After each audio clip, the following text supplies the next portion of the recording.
A liberdade geralmente começa com a liberdade dos pais. Como Carl Whittaker observou com precisão, para começar uma família própria, é preciso primeiro se divorciar dos pais. Por sua vez, o divórcio de sua própria mãe acaba sendo extremamente difícil. Às vezes, a mãe mora fisicamente perto, no mesmo apartamento, adoecendo toda vez que a filha quer viajar ou sair para um encontro. Às vezes, está a milhares de quilómetros de distância, mas constantemente se faz presente na forma das fortes crenças da filha sobre si mesma, como ela é, quem precisa dela e quem não precisa, de onde vêm suas mãos e onde tudo isso vai dar. Os relacionamentos entre mãe e filha, na maioria das vezes cheios de contradições, não são fáceis. Primeiro, a mãe é o mundo inteiro, bom ou mau. Depois, um exemplo a ser seguido. Depois, um objeto de crítica e reflexão.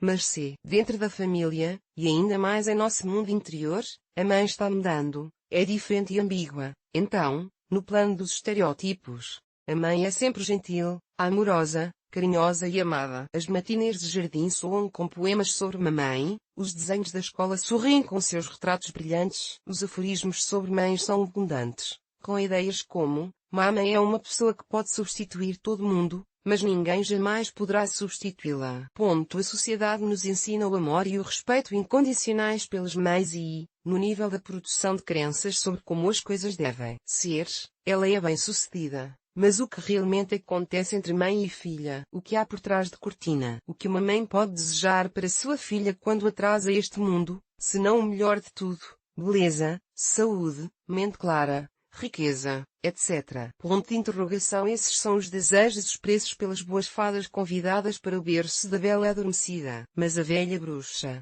a fada má, também está rondando, contorcendo-se de raiva por não ter sido convidada para a festa, e lança um feitiço. Uma previsão misteriosa sobre um dedo picado em um fuso, quando a filha crescer e se preparar para o casamento. Gotas de sangue aparecerão no corpo da jovem virgem, um sono profundo que pode durar tanto tempo que não restará ninguém para testemunhar o despertar triunfante de sua feminilidade. Fadas boas, fadas más.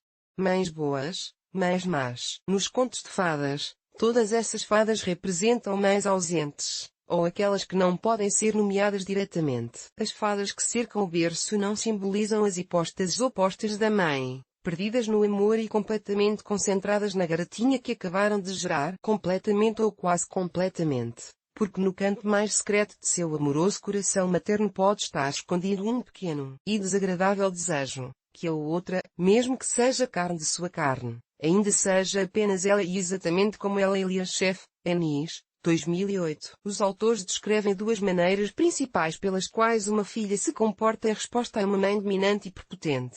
E a prepotência também pode se manifestar em um serviço materno intrusivo muito leve. A primeira é a fusão com a mãe, identificação, consciente ou inconsciente, obediência, dependência de suas atitudes e expectativas, mesmo na idade adulta. A segunda é o confronto, luta por sua autonomia e protesto contra a mãe, hostilidade contra ela. Mas tanto no primeiro quanto no segundo caso, a filha permanece dependente. Farei o oposto, para evitá-la. Também uma forma de dependência. O fato de que o relacionamento de todas as filhas e mães é difícil. É claro que isso não é verdade. Há exemplos suficientes de como a mãe é uma pessoa próxima, amorosa e solidária para uma menina, uma garota e, depois, uma mulher adulta. Uma pessoa a quem você sempre pode recorrer para pedir ajuda, que entenderá, ajudará, estará presente tanto nas dificuldades quanto nas alegrias. Mas esses relacionamentos são realmente raros. Apesar do estereótipo existente de amor incondicional entre mãe e filha, o estereótipo,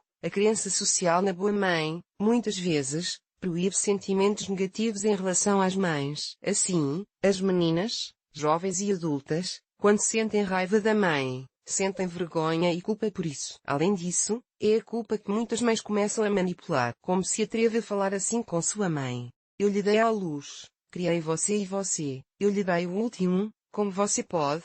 Você vai me levar à morte, e então não haverá ninguém para pedir perdão. Se eu morrer, a culpa será sua. Os sentimentos de raiva, ressentimento, aversão e irritação em relação à mãe acabam se tornando uma barreira ao amor por ela. Assim, a atitude em relação à mãe é contraditória. Por um lado, amor e afeto. Por outro lado, a mãe pode agir como uma agressora, uma invasora dos limites internos da filha, uma acusadora. Convergência e distanciamento, ofensas e sentimentos de amor, cansaço e desesperança. Há uma grande variedade de sentimentos no relacionamento entre mãe e filha. O desejo de se separar e, ao mesmo tempo, sentir-se apoiada pela mãe é o que a filha tenta combinar e manter. A posição da mãe pode ser diferente. Pode haver cuidado e atenção, mas também pode haver distanciamento frio, indiferença ou, ao contrário, mandanismo, hipercontrole, violação dos limites da filha. O processo de aproximação e distanciamento entre mãe e filha pode se desenrolar como uma dança, mas,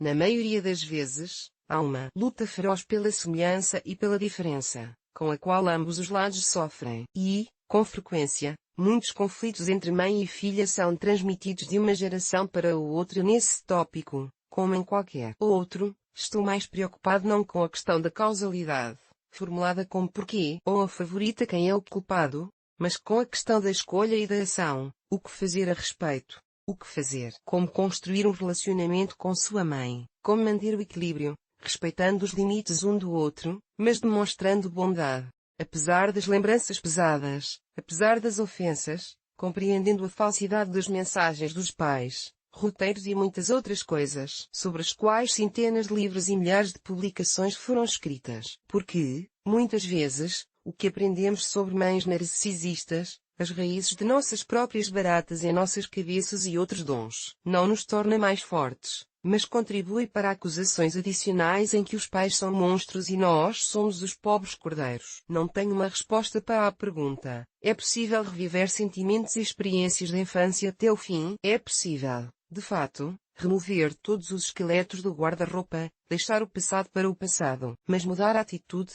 tornar-se uma mãe para si mesma, descarregando assim as expectativas e reprovações de sua própria mãe, já geralmente idosa. É bem possível. De uma conversa com um cliente: tenho 43 anos. É hora de parar de olhar para trás, para minha mãe, ressentir-me, temer ou culpá-la. Tento vê-la com clareza, sem a pluma do passado. E ali, na minha frente, está uma mulher idosa, cansada e vulnerável. Ela não é um anjo, mas também não é um monstro. Ela é apenas uma mulher, não muito instruída, bastante categórica, incisiva, que sofreu muito em sua vida e, infelizmente, muitas coisas que não conseguiu superar.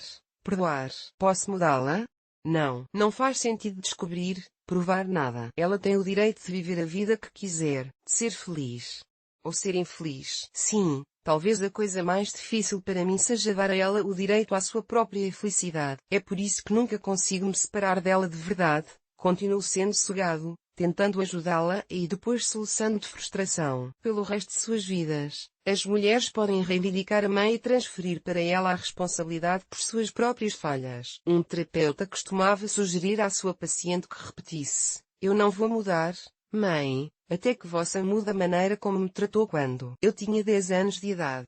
Em essência, ele estava pedindo que ela refletisse sobre sua recusa, em vez de sua capacidade de mudar. Ela estava sendo apresentada ao absurdo de sua situação e à sua oferta trágica e infrutífera de sua vida no altar da vingança. Elom, 2014, p. 261.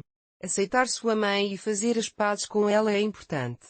Aceite e siga em frente. Ao rejeitar sua mãe, esteja ela por perto ou não, esteja ela viva ou já tenha falecido, você está rejeitando uma parte de si mesmo. É impossível aceitar totalmente a si mesma, sua própria feminilidade, sem aceitar sua mãe. Isso não significa que você tenha de adorá-la, admirá-la, mas é realmente importante entendê-la e aceitá-la como ela é ou foi em vida. É difícil ser livre em sua própria maternidade, olhando para trás e recuando diante das notas de sua voz que lembram sua mãe. É difícil mudar tudo de uma vez, mas, gradualmente, no decorrer do trabalho independente, do aconselhamento ou da terapia, a pessoa desenvolve uma compreensão do destino da própria mãe e do próprio destino individual. Desenvolve um ser de respeito pela continuidade das experiências femininas. Percebe que se comportou dessa maneira não por causa da maldade da mãe, mas por causa da falta de um modelo diferente de comportamento. Chega a uma compreensão da própria idade adulta e da possibilidade de ser livre